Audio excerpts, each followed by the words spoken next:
मा जिजाऊ जन्मोत्सवाच्या सर्व नागरिकांना मनापासून खूप खूप शुभेच्छा।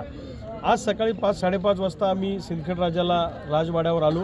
मा जिजाऊ साहेबांच्या चरणी नतमस्तक झालो, त्यांच्या चरणावर आमचा माथा टेकला आणि मा जिजाऊ साहेबांच्या चरणस्पर्शामुळे आज खऱ्या अर्थानं आमच्यासारख्या लढणाऱ्या कार्यकर्त्यांना एक नवी प्रेरणा आणि नवी ऊर्जा मिळालेली आहे। मा जिजाऊ साहेब हे आमचं लढणाऱ्या सगळ्याच कार्यकर्त्यांचं आणि महाराष्ट्राचं प्रेरणास्थान आहे, देशाचं प्रेरणास्थान आहे।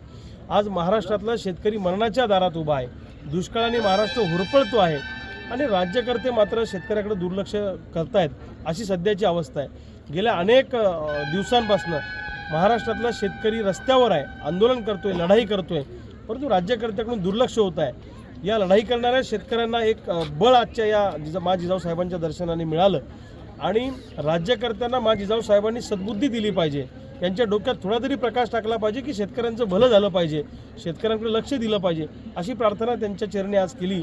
मा जिजाऊ साहेबांनी जे छत्रपती शिवाजी राजांवर संस्कार केले, त्यांच्या डोळ्यासमोर राज्यकारभार करताना पहिले शेतकरी होता आणि मग बाकीच्या गोष्टी होत्या, परंतु दुर्दैवाने छत्रपती शिवाजी महाराजांचं नाव घेऊन जे राज्यकारभार करतात त्यांच्या डोक्यात शेतकरी नाही। शेतकऱ्यांच्या फासाकडे जाणारी शेतकऱ्यांची पावलं थांबवणं हे खऱ्या अर्थानं तुमच्या आमच्या समोरचं सगळ्यांच्या समोरचं आव्हान आहे। मा जिजाऊ साहेबांच्या चरणी नतमस्तक झाल्यानं पुन्हा एकदा उद्यापासून नवी लढाई शेतकऱ्यांसाठी नव्या दमानं आम्ही उभी करतो आहे।